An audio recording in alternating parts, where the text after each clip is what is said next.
It's on you. Oh, we're live. We're Looks like live. you clicked live. Hello, everyone. Hey, good afternoon. Welcome to an honest look. Hi, Rick. Hi, Kathryn. Welcome. Thank you. I'm very excited to have you on. How was your week, everyone?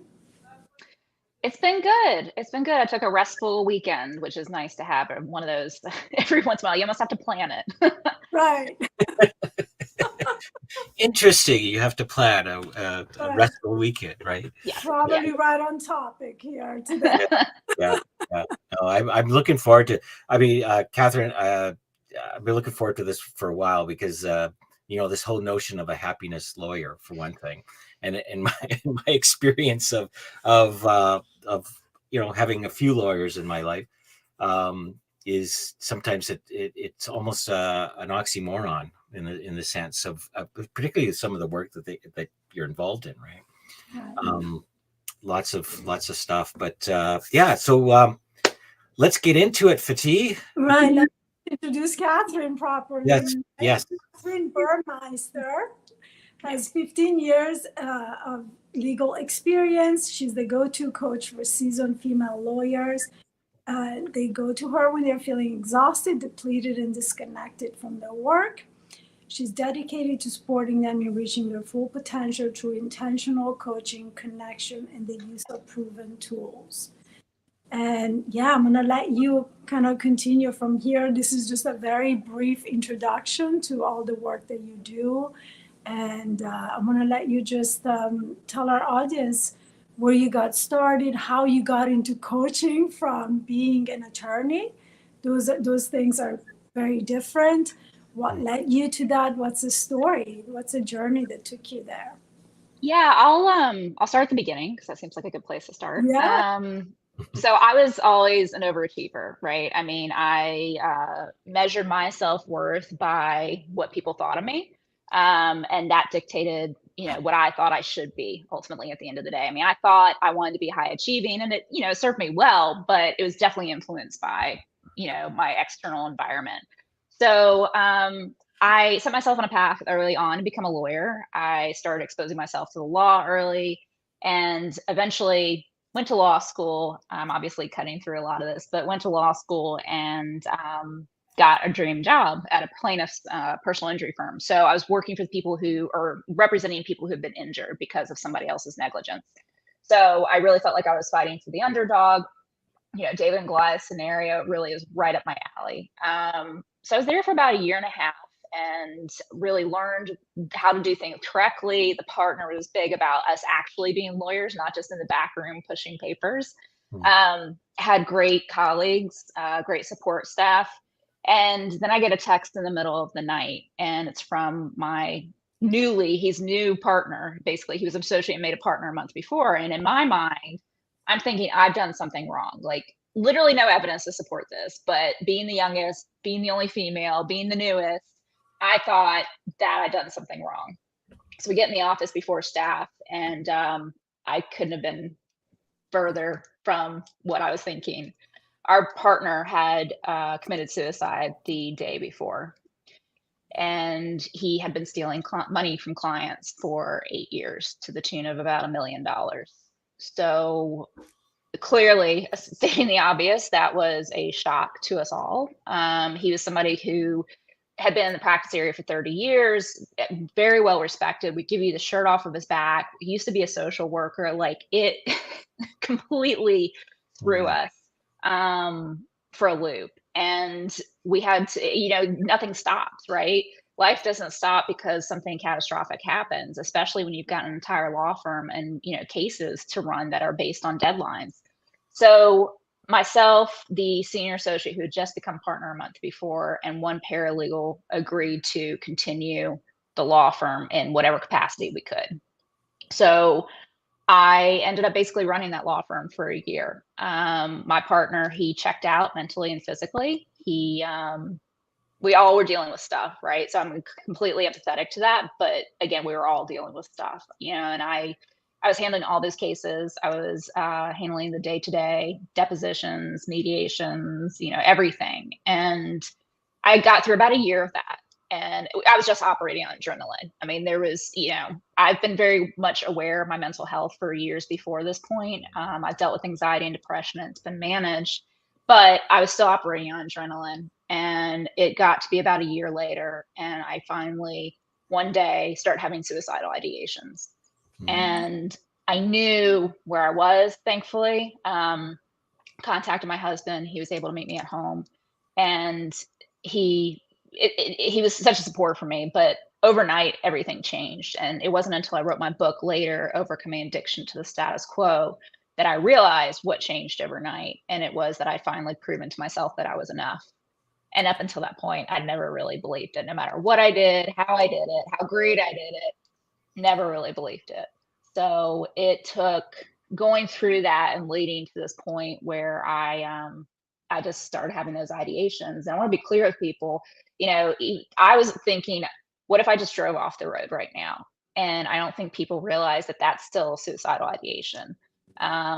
So you don't have to have a real game plan or be like, I don't want to be alive anymore, to be in that dangerous territory. And it's crucial to start identifying that in your life. You don't, on a spectrum of 1 to 10, you don't wait until you get to 8, 9, 10 to start doing something. And so many people wait. That's what I'm a big proponent of, and I talk about. So after that happened, I went back to my partner. I was like, this is not tenable, obviously. And within a couple weeks, I opened up my own law firm and started with half the cases that we took. We split them up and ran my practice for 4 years until about last year, when I decided I've had enough. I love practicing, but as a practical matter, running a personal injury law firm, it's a horrible business model.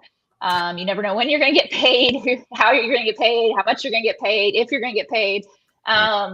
So I just really decided that I could get more fulfillment out of helping lawyers who are in the same situation that I am in, or was in, or on that track and trajectory to get to, being burned out, or already are. And I've been there. I've done that. I've done it for myself. It's not like I took a course and I'm, speaking in platitudes to people. I've actually been there and done it. So that's been really fulfilling for me. And I don't think I'm not a lawyer somehow, but it's building on what I've done for so many people, which is I'm, sounding board, a coach, a confidant, and it's just turning it towards lawyers as opposed to lay people. So that's how I became the happiness lawyer. Wow, there's so much in what you shared that just deeply touched me and that I resonate with, but also, as people in our audience know, I've been through a divorce, and just in observing my lawyer and just the grind and the pressure that's always on, and this constant, it's like you're in an emergency room all the time. Like it feels like everything is life or death. And I always wondered, how do they even put up with that? How do you sustain that? And how do you maintain your health, your mental health, pushing through life like that, with that sense of urgency and emergency, and everything is like a fight, and it's fight or flight, is living in fight or flight. Oh, that's absolutely. And I talk about that with people a lot too. And that's what we're doing. I mean, our bodies are not meant, whatever your profession, are not meant to stay at this stage of idling higher. I liken it to a car. And I had a psychiatrist and psychologist that was working with me years ago. And she's like, you're like a car that idles too high. We need to bring this down.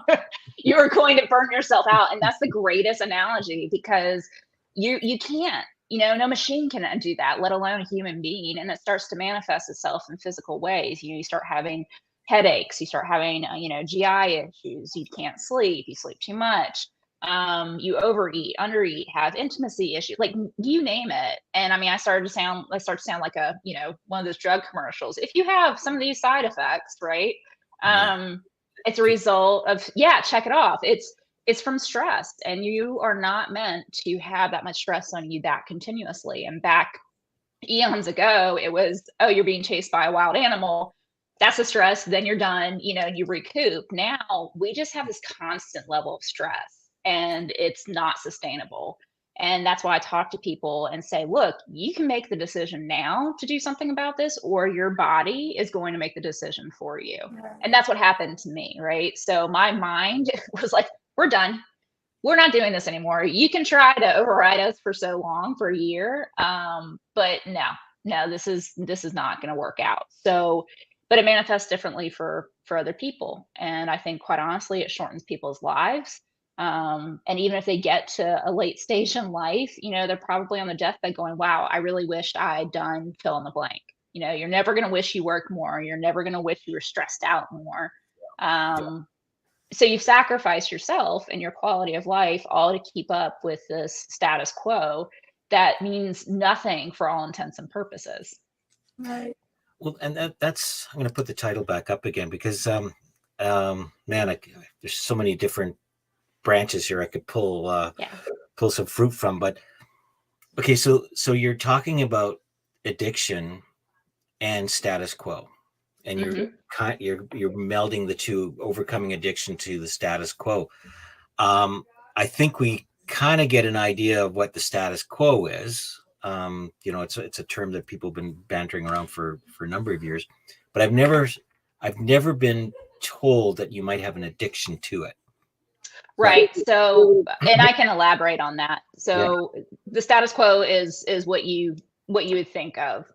It's living your life based on preconceived societal norms or shoulds, right? That you think you should, or, so success, in my opinion, in relation to all this, and I'm helping us reframe before I go into the addiction part, is overcoming addiction to the status quo is success, right? And happiness is living the best version of yourself. So how these all kind of play together is happiness leads to overcoming addiction to the status quo. And I want to be clear, when I say addiction, I don't mean it flippantly. I genuinely believe it is a habitual, thing. It's not a drug addiction, right? But it's a habit. And people will do things to the detriment of themselves and others to keep up with this addiction. And then overcoming addiction to the status quo is success. So ultimately, happiness leads to success, whatever that is. And success can be different for everybody. Happiness is different for everybody, but it still leads to the same thing for everyone. So this addiction to the status quo of keeping up with what people think we should be or ought to be, or what we think we should or ought to be, is what's plaguing everyone, because we're so afraid of, and that's what it is. It's fear-based. It's absolutely fear-based, of letting go, being seen as something less than what everybody else thinks we should be. It's all fear-based, and there's no real fear. There's no real threat, is what I mean. Like I talked about a minute ago, eons ago, yes, a tiger chasing you is clearly a real threat. Right. Now, what's the threat? I mean, the real threat. There really isn't one. It's all in our mind. And that's the craziest thing, when you realize you're doing it to yourself, but it doesn't make it any less real, right? It doesn't make your feelings any less valid, but what it does do is it helps put things in perspective, so you can recognize that I have the ability. It's going to take time and energy and effort, but I have the ability to reframe what I'm doing and my view of how I interact with the world. Yeah, no, that is. I mean, like for us, like for me, like you can punch yourself, right? And it feels real. It feels painful, right? Mm-hmm. And you're wondering, why am I feeling so much pain? But you still do it. You're still doing it because you don't realize, and what you're pointing to is you don't realize that it's you that's hitting yourself. Yeah. Right. And even if you do, it's easy to say, well, I'll pay my dues, or it's not that bad, right? Like everybody else is doing it. So I'll just, because how many people do you know? I mean, you just go, how do they do it? Yeah. How do they keep up with everything? And then you're the same person that's doing the same crazy stuff to keep all the balls in the air. And it's socially validated. That's why it's one of the scariest, I think. Yeah. It's the scariest addictions is it's socially validated. We all keep pushing each other to do it. And so, and like you were talking about, Fatih, before when we got on about education, the educational system, if you're not the best, you're the worst almost, right? And that plagues all of society. It's not just school. You get out into the real world, same thing. If you're not the best, you're the worst, or you're definitely second is not good enough at the end of the day. Well, Yeah, even and attaching a worth to that, a label, right? That's put on us by somebody else that we accept, right? The moment that you accept the label, now you are putting it on yourself as well, right? Yep. Yeah, we're very much doing it to ourselves.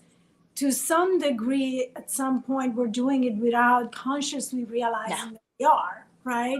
But but even when we do consciously realize that we're doing that to ourselves, it's not that simple to shift that, which is why it makes it an addiction, right? Yeah, absolutely. And you break. can't put your finger on it, right? I mean, you like alcohol. Okay, you can, visually see that. Drugs, you can visually see that. Even, addiction to, I don't know, pornography. Like you can see it, but how do you quantify, like you just said, what's the addiction to the status quo? Like, how do you quantify that in any meaningful way without really getting into a conversation like this? And especially because everybody else is doing it, it's perceived as normal.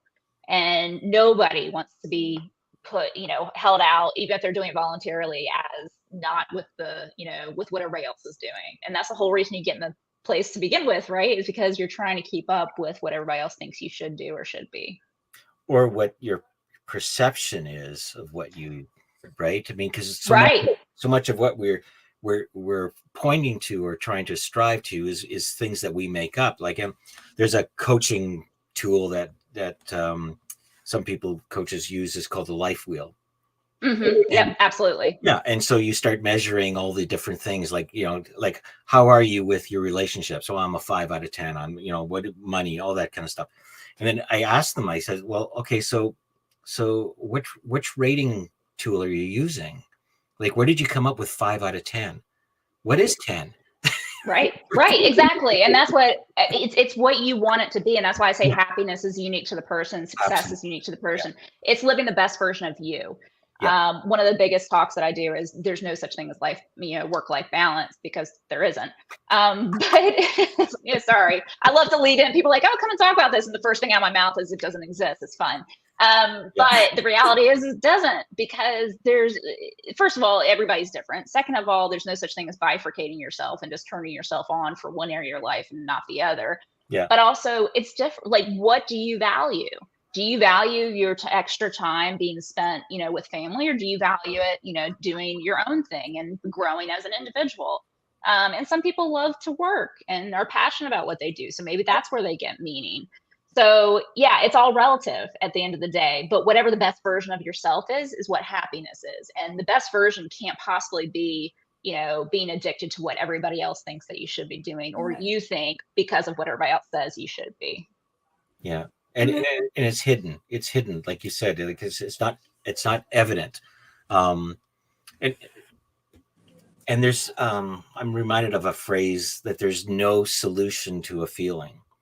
And so right. And so there's a lot of what we're feeling that we think, okay, if I work hard enough, somehow that's going to equate to something, right? If I struggle enough, all that kind of stuff. Yeah. I'm laughing because I talk about being a recovering box checker. I literally thought before everything happened with my partner committing suicide that if I checked off all the boxes, I would be happy. So like I said, I got in the legal field in high school. I was like, okay, I want to be a lawyer, check off these boxes, got married. In the same year I took the bar exam, bought a house. Like, I was doing, not like I really thought buying a house was going to make me happy, but it was part of the process. Check off all these boxes. And then even before he committed suicide, I was like, why am I not happy? Why is this not fulfilling to me? And it's because you're not going to find fulfillment from exterior things, and inanimate objects. Like, you have to be happy with yourself before other things outside you can enhance that. Not to say that I don't enjoy having a nice home or having a husband, but if I'm not happy in and of myself, it doesn't matter how much or how little I have outside of that. Good points. I also think part of the problem is that we were never taught how to define any of that, how to really understand what is it that fulfills us. How do we achieve that? How do we give that to ourselves, right? Like, we literally step into the conditioning and the wanting to keep up with what's expected of us, and we make it our own, right? We accept it, and now we expect that of ourselves. And I think oftentimes is when we know what else to do that it becomes easier to step onto the other side. Whereas if you don't quite know what to swap it for, you just keep going to the detriment of yourself, your relationships, your family life. Like we're not, let's be honest, like if you go through a burnout or like you work yourself, to those levels, it's not just you and your health there. Like, the consequence of that is also your relationships, your personal life, and so on, right? So, yeah, I find that oftentimes, even when that awareness is there, that we understand that this is not healthy, what's missing is how to do it.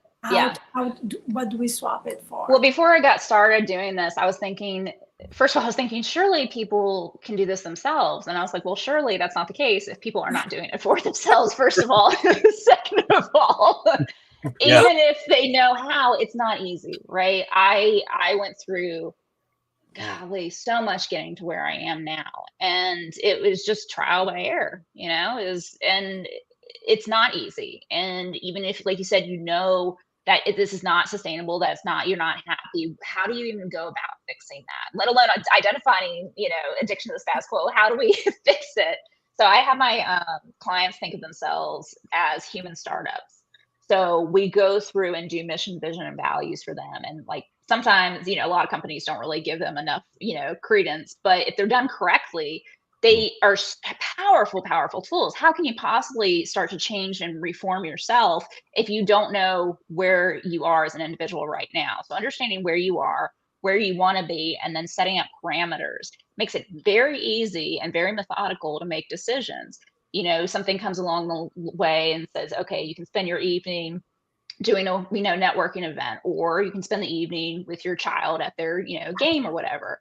Okay, well, sometimes you might have to sacrifice, but ultimately, if my family is a bigger value to me than my work, it makes it very easy to start making decisions about what really is fulfilling to you in life and brings you joy and happiness. So I think it's a lawyer in me too, of finding a way to break it down. Doesn't mean it's easy, but finding a way to kind of make it into methodical steps after you go through the effort to discover who you are and who you want to be. I'm a big proponent for vision and mission statements because especially in businesses, like if you don't really have one in business, it's like why are you in business? Like what are you there for, right? And that's such a personal question too, because why am I here? What is this all about? It's scary. It's really scary. I'm not a religious person. I'm more spiritual than religious. But regardless of where you fall on that spectrum, it is overwhelming to think about why you're here and what's your purpose. And even if you seem like you know what your purpose is, okay, that's great on the macro level. But when you drill down to it, you're living your life on a day-to-day basis. What does that mean for you? And I think a lot of people don't do that because it's uncomfortable. Why? I mean, it's not fun to look at yourself, and be that focused and detailed, and maybe come upon things that you don't like, or realize you've been spending how much of your time in your life worrying about these things. You go, how can I possibly change this now? Or how much time did I waste doing this? You got to start somewhere. And, I always look at things that are not great or have happened to me that are not great as learning opportunities. Doesn't mean in the moment they're not horrible, but you can at least get past it and say, okay, what did I learn from this? And can it allow me to either avoid it in the future or grow because of it? Well, life happens, right? Exactly. Exactly. I'm curious though, in your experience, we talk about, visions or what you want. One of the things I've been finding with clients is it's much easier for them to define what they don't want. Yeah. Instead of what they really want. Yeah. Is that your same experience? It is. And it's funny that you mentioned that, because I see it most at the very first step where I have people do their values. What they want to do is they want to have work values and they want to have personal values. I'm like, that's not how this works, guys. You're one person. And they're like, no, but like, I really value, I don't know, transparency at work. I'm like, Right. okay, I do too. It doesn't mean I don't value these other things because I don't have my top 3 to 5. But like, and I always get like really straight and real with people, and they're like, that's kind of morbid. If you're going to die tomorrow, what do you want to leave behind for your kids? What 3 values? And people just like get bug eyed. I'm like, let me make this real for you. What do you want to leave behind? And I go, okay. But you're right. It's hard to like, maybe I don't want this. But if I want everything or nothing at all, right? It's just like, it's really hard for them to commit to 1 concept or 3 concepts. It's really fascinating to me at the end of the day. I don't know exactly why. I haven't put my finger on it. Other than they feel like they're locking themselves in. And I think what I empower people to do too is realize you can change these. Nothing says that you can't change this down the road. It's just guideposts right now, and a general map and overarching plan. But people want things to be black and white, and I used to be that way too. And even in the law, things are not black and white. So you have to learn. Be though, don't they? Great. Oh yeah, they're not black and white. I can tell you that. They're not black and white. The expensive way. Yeah. But think about it. If you learn to, encounter things in life, and I talk about a growth mindset with people too. If you learn to encounter adversity, and that's what this ultimately does when you overcome addiction to status quo, you can encounter adversity in a healthy way. Because when I talk about happiness, it doesn't mean it's going to be rainbows and kittens all the time. That's not what it means. Yeah. I would love it, but it's not. But it does mean that you can encounter things in a way that allows you to process it, deflect it more, and not let it consume you to just a horrible, horrible degree. And that's what I used to be. If somebody had any criticism of me, I would just take it like I am the worst person ever. Or like, how could I possibly be so stupid? I mean, all this negative self-talk. And I find that a lot with lawyers. I'm sure any high achieving, professionals are that way, but just awful, awful things you would never, ever say to anybody. You wouldn't say to your worst enemy. Right. And you're thinking it to yourself. It's amazing. It's really amazing what we'll do to ourselves. And how many promises we break to ourselves. Yeah. Because it's hard. When I talk to lawyers about this, I'm like, this is not easy. Yes, I've condensed it into 45-minute speech. But it's not easy. It took me all this time to get here and being in really dark places before I was able to, turn it around. And that's why I just work with people and try to help them realize, hey, don't get to 8, 9, and 10 on a spectrum of 1 to 10. That's not the time. I mean, you can, but what time and energy have you wasted? A lot of people do, because most of our themes in the last few weeks have been, what's this notion of rock bottom? Like, when do you say is enough, right? And Yep. And I'm grateful for the fact that you had enough insight to realize, being the observer, it was like, oh, this is not healthy. Like, there's something's not right here, right? Go ahead. Takes going. See it, right? Again, we're going back to the same question that I keep asking. Like, do you have to reach that rock bottom? Whatever bottom is for anyone. No, but like most of us have gotten there and back up. Oh yeah. We'll do it. We will 110% go there. In fact, my working title for my book before I came on Overcoming Addiction to the Status Quo was Rock Bottom Not Required. Interesting. Yeah. Because I think, I hate the phrase like, was it something to the effect of like, basically you grow, was it overcoming adversity, helps you grow and stuff, or, makes you better. I'm like, now look, I mean, you're going to encounter adversity. It's life. Like we said, it happens, but it's not required to grow and be, suffering. It doesn't make you a better person. Like, it's not a competition for who can have the worst life experience, and I think people think that subconsciously. And I used to too. I was like proving to myself again that I was enough. I was doing all these things.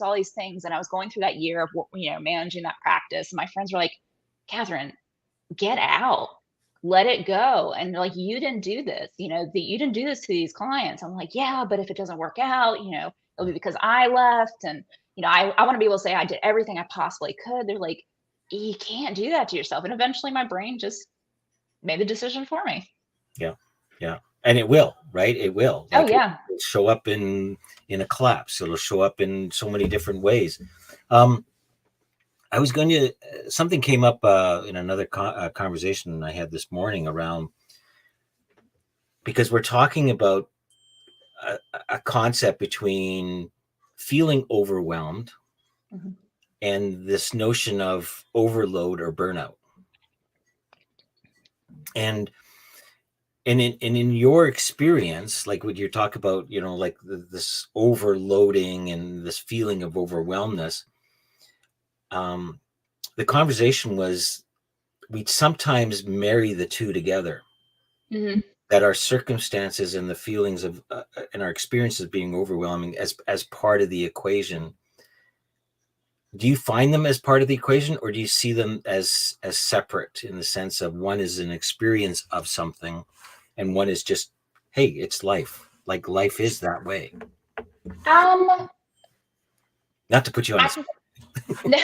I think it's all about how you're defining it, frankly. I had a constitutional law professor that was always say, who decides, and who decides. And that's what I think of when you ask me that question, because like, who's deciding what that looks like for each person, right? That feeling is going to be different, and it is part of life. I think part of life is good. Like, again, it's not rainbows and kittens, but having a passing sense of overwhelm is different than every single waking moment being just absolutely insane. And that's what it was for me that year. I just got to the point where every waking moment was at a 10, every waking moment. That's not normal. In case anybody needed to know, that's not normal. And it shouldn't have to be that way, but it takes recognizing who you are now, where you want to be, to start setting that up. It doesn't just magically happen. And you can't just say, oh, I don't want to be overwhelmed. Well, again, what does that look like? For some people, it's going to, manifest in ways that they can tolerate. That's not being overworked. Having 2 businesses and, working remotely for my law firm the entire time may be hugely overwhelming to some people. It's been fine for me. So in true lawyer form, it depends, Rick. It depends is the answer.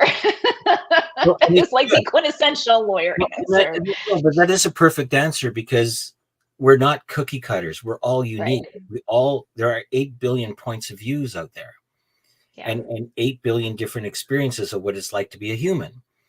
And to come across as, well, all you have to do is just follow this, right? Yep. And there are many books that have been written that way, and quite successful, but it's from one point of view, and it might work, it might not. But yeah, no, I think you're pointing to something that we are all unique. And just because I've got 2 businesses and 4 kids and all this other kind of stuff going on, doesn't mean you have to emulate me or compare me to you, saying, well, if you can do all of that, why can't I just do one job? Like, why am I struggling so much? And I think that's the biggest fallacy that we've done as a society, is saying, like, there's nothing wrong with admiring people for what they accomplish, but thinking that you have to be them or be like them to the point where you're doing everything the same way. That's the status quo, right? I mean, that's literally the epitome of it. It's crazy. There's so many like nuances and like subtleties, and there's many shades of what's going on in anybody's life. You just can't possibly know, like what someone's support system looks like, and like you just don't know. So you never is an apples to apples comparison, and we all have different ways of responding to stress, different limitations, different levels of tolerance, right? So it's very much about me being very honest with ourselves. Once we realize and we have the awareness, being very honest with ourselves. To what degree is this me being really in love with my job and I love working and I feel super fulfilled? And to what degree, like, is this kind of avoiding other things or disconnecting from other things, right? So that's one part of it. And it's like, once we're aware of this, it's about learning our own check-in system. How can I check in with myself? Like, is this really truly healthy? Right. Or again, am I just avoiding something? Like, is there discomfort? And if you're super happy working 80 hours a week, I mean, go right ahead, right? But how many people really, even if it's your passion, life is about balance, and it's not 50-50. It's not 25-25-25-25. It's what's a balance for you, and it can change. That's when I talk about work-life balance. It changes day to day. It changes week to week. The topics are different, or the parts of your life, like you mentioned before, Rick, those are all different. It fluctuates, and people don't like being in that area because it's not cookie cutter and it's not easy, and you can't check off the boxes. And I think being reflective like that, self-reflective, like I mentioned before, is so horribly uncomfortable for people, because you're looking at, I won't say shortcomings, it's just who you are, right? I mean, nobody's perfect. And I think I talk to people, especially lawyers, who appreciate this. Perfection doesn't exist, literally doesn't exist. And once you accept that, Stephen Hawking originally said, like, if it existed, we wouldn't exist, right? It's once you let that go, what are you fighting for? What are you pushing yourself constantly towards? It doesn't exist. The best version of yourself does. And the best version of myself, 4 years ago, was one foot in front of the other and getting into the office. The best version of myself now is more than that, in my opinion, because it's further away from where I was. But it changes so much for people in different stages in their life. But it takes constant work. And that's the other part of what I do is, I can help you get to this point, but I want to give people tools to be able to constantly evaluating what's working and what's not working at any given point, because it's not done once you work with me once or anybody else once. It's a constant process. It's, an analogy just came to mind around sailing. I don't know if you ever sailed, but if you don't understand sailing, you can get tossed around pretty good in the ocean. Right. But when you understand what's going on, like you understand the aerodynamics of the sail, the wind, current, all that kind of stuff, you can now manage yourself better. And not only that, but you understand that the boat is designed to float. Yeah. And regardless of how rough the water appears, and I'm using how rough your life appears, you're actually quite designed to float, right? It's the struggling, trying to fight the waves, trying to fight the currents, trying to fight all this stuff, and not realizing that all I have to do is point my sails into the wind. And now, it makes things a lot easier. Well, it sounds simple and it sounds easy. And this is, Fatih always brings us up. The work isn't. The work is not, right? Because it takes somebody to be very humble, very open, like you are digging into something that's not comfortable. And I'm playing with this notion of, light and dark, shadow, Jungian's work, right? Well, like everybody says, go to the light, right?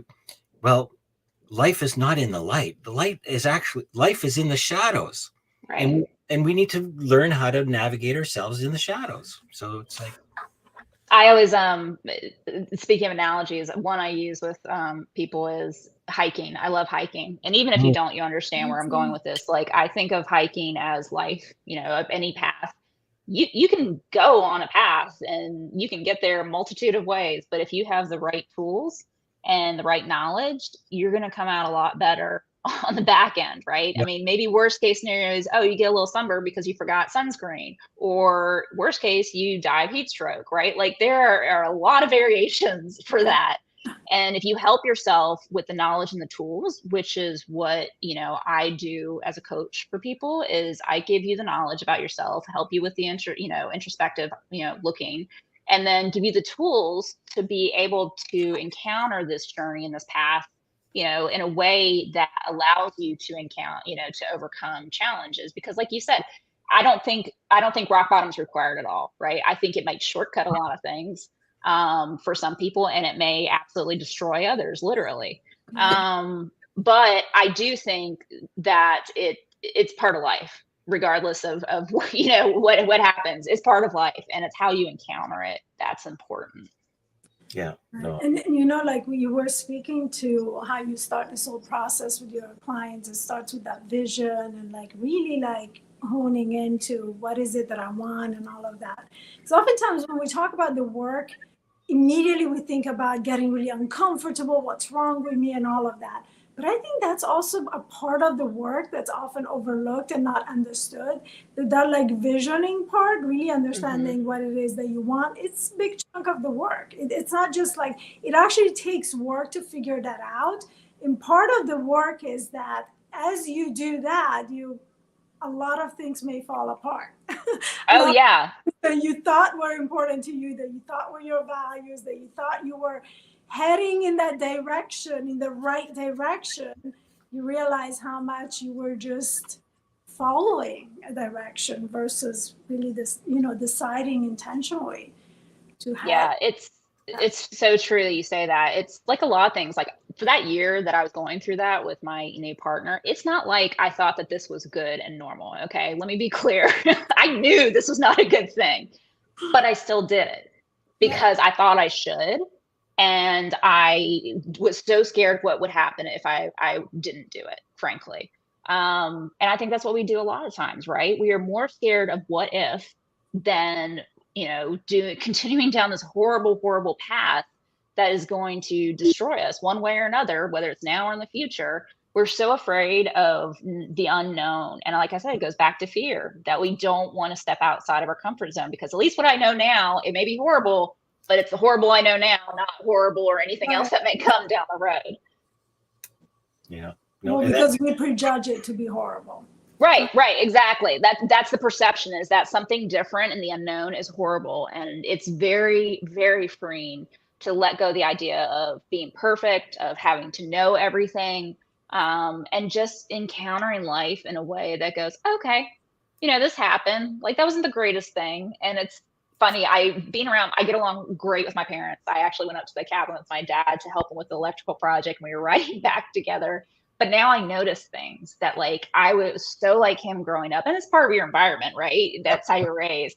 But being around family members that have so drastically influenced you, and when you're not like that anymore, I go, oh my God, I'm like, you've got to relax. You have got to let this go. And he's like, well, they should have done this. I was like, what can you do? Two things. One of the greatest little tools I have is, did anybody die? Like I said, I just get right to the bottom of it. 9 times out of 10, nobody does. Second one is, can you do anything about it now? Can you? If you can, change it. If you can't, let it go. Like, just let it go.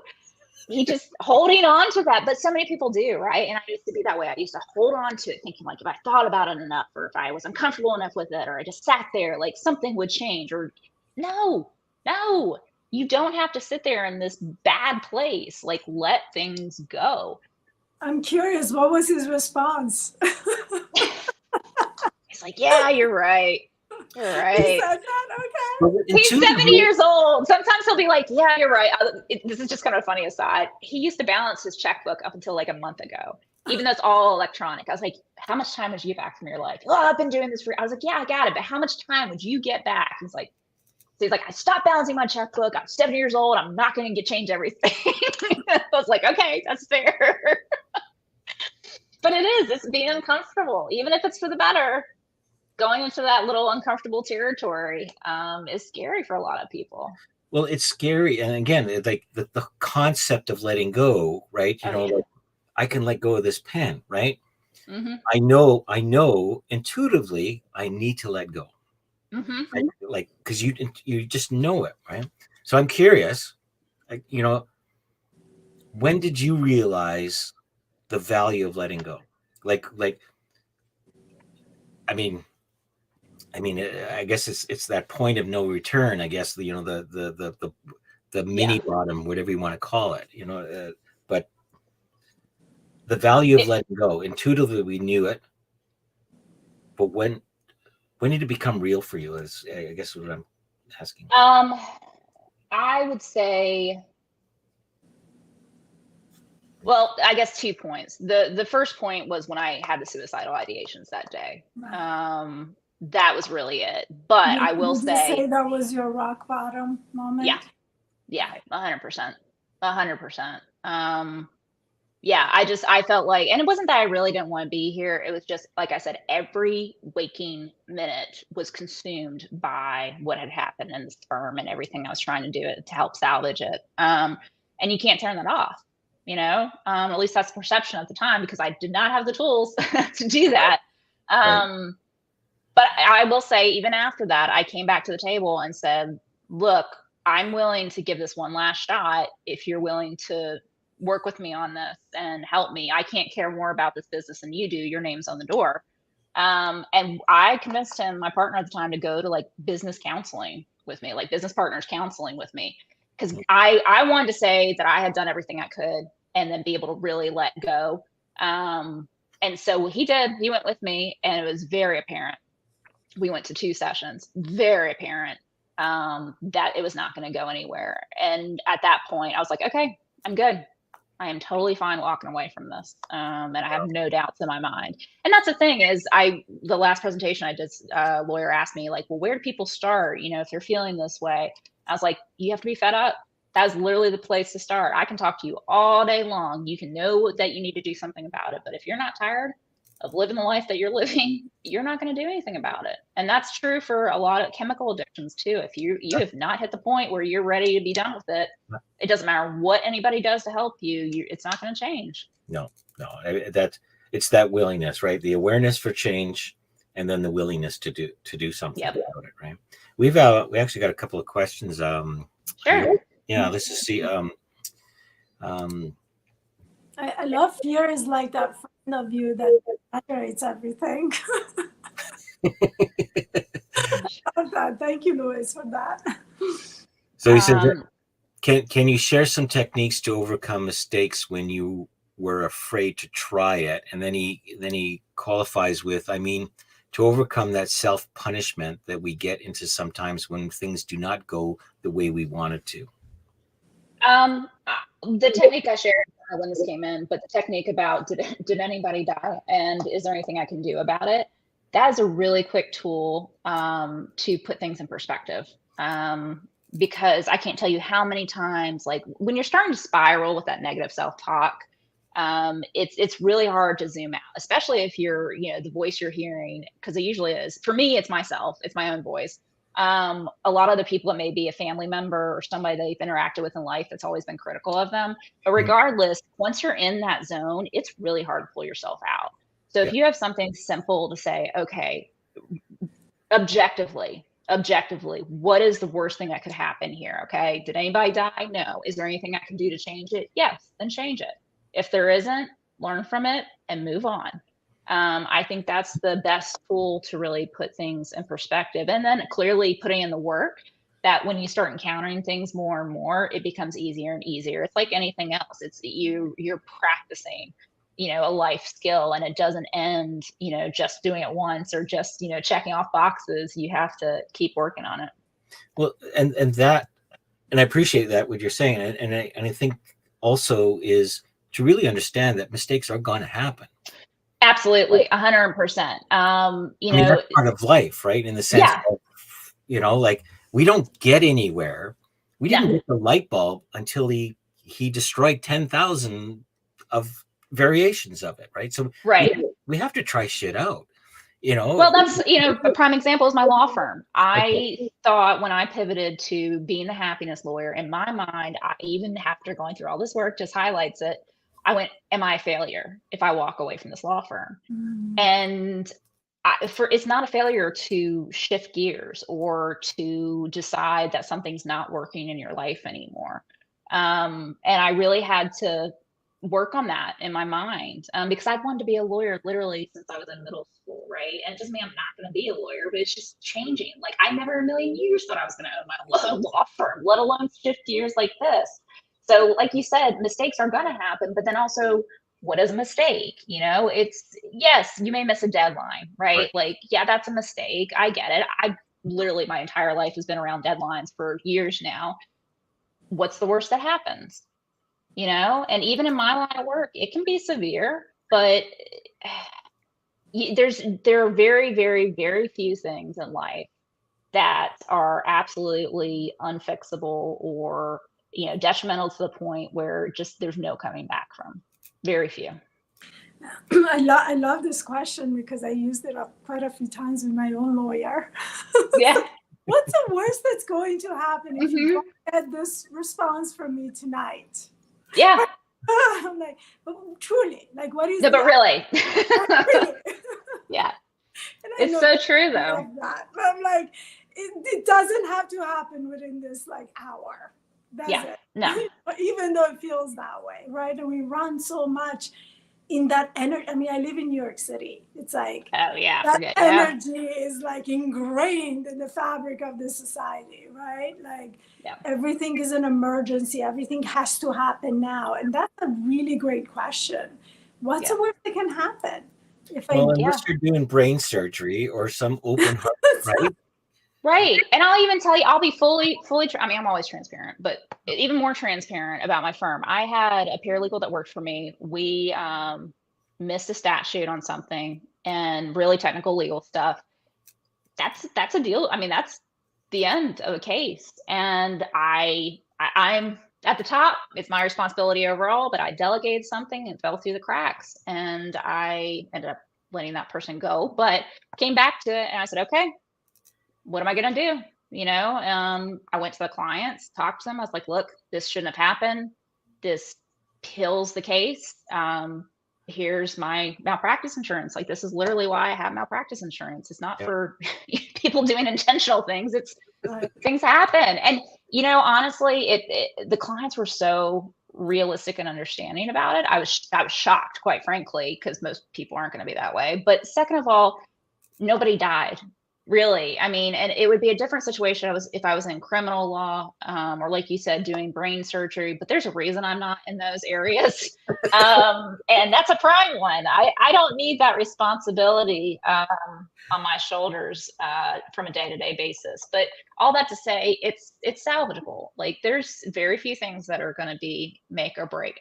Ultimately, truly, truly, truly, if you get down to it, make or break. Yeah.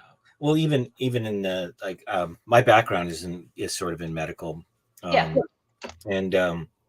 but even talking to doctors that like have life and death in their hands, right? The one tool that they use often is they're not bringing in the argument that they had with their spouse from the morning, right? Like it is compartmentalized that way, in the sense of, I'm here to do this. I'm very present in the moment. And that's how they get through it, right? It's and I think part of that is us too, is to realize that when I know for me, overwhelmness shows up quite easily, and I recognize it quite easily. But I also know that the cause of it is when my mind drifts into an unknown, made up future. And it's just like, is that really true? Is it really true that whatever I'm making up is going to happen? And I always like to say, is there evidence to support it? And that's my therapist had given me that years ago, even before I became a lawyer, but now I have a whole new meaning. But it's true. Is there any evidence to support?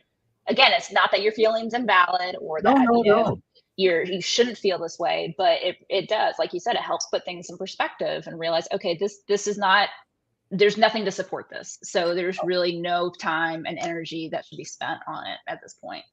But that's my check engine light, right? That's my talking about the revving up engine, right? That's all. Right. Right. It's just telling me, hey, I'm revving up a little too much, right?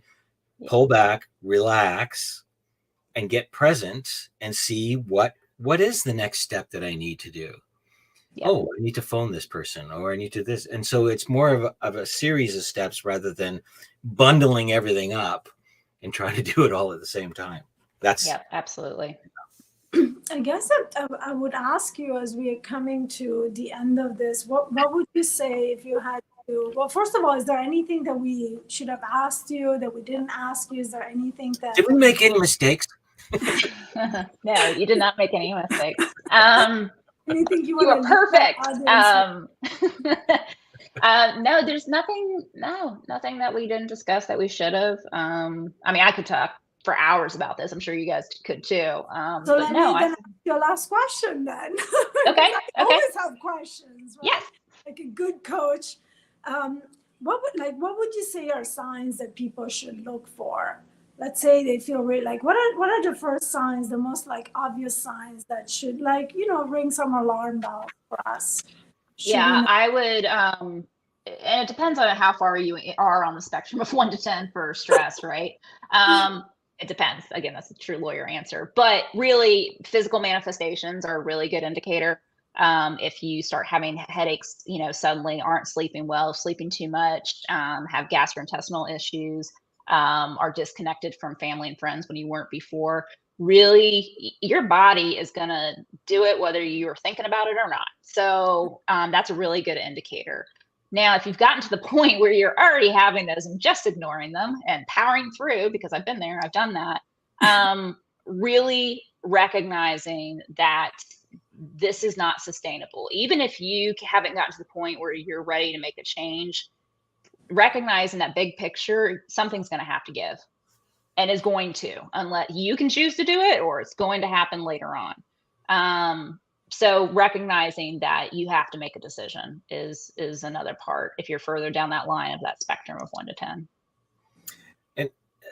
And just to add though, I don't know if you noticed it, but your outside contacts tend to Yes. notice things before you do. They do, but I also will say, as someone who's been exceptionally good at hiding anxiety, depression, all that from people. I mean, my closest confidants know. When I was going through that, they knew. But people are really good, really, really good about putting up a mask. I mean, my partner had issues with other things, obviously, before he did that, and motivations. But even, people would have looked at me and said, yeah, she's stressed. And like, they probably wouldn't have been surprised if something had happened. But I was a professional at hiding how stressed out I was. I really was. So if you are willing to listen to people and you're showing things and people say things to you, yes, that is a huge indicator. It is. But it's something that we don't necessarily think about as a check engine light. Right. It's just like, stop being nosy. I know what I'm doing, kind of a thing. Well, you haven't showed up at our luncheon for over a month. Like, what's going on? Oh, I'm just too busy. Right? Well, that's why I like those physical manifestations. I like them, I like them as a measuring tool because they're objective.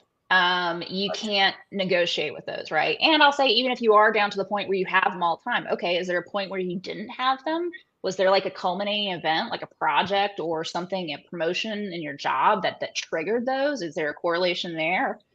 That's when you start looking. What impact is are the things that I'm doing, the choices I'm making, having on my body? And that's really good at objective indication. You can't argue with your body doing things like you can maybe with a friend trying to be helpful and ask how you're doing.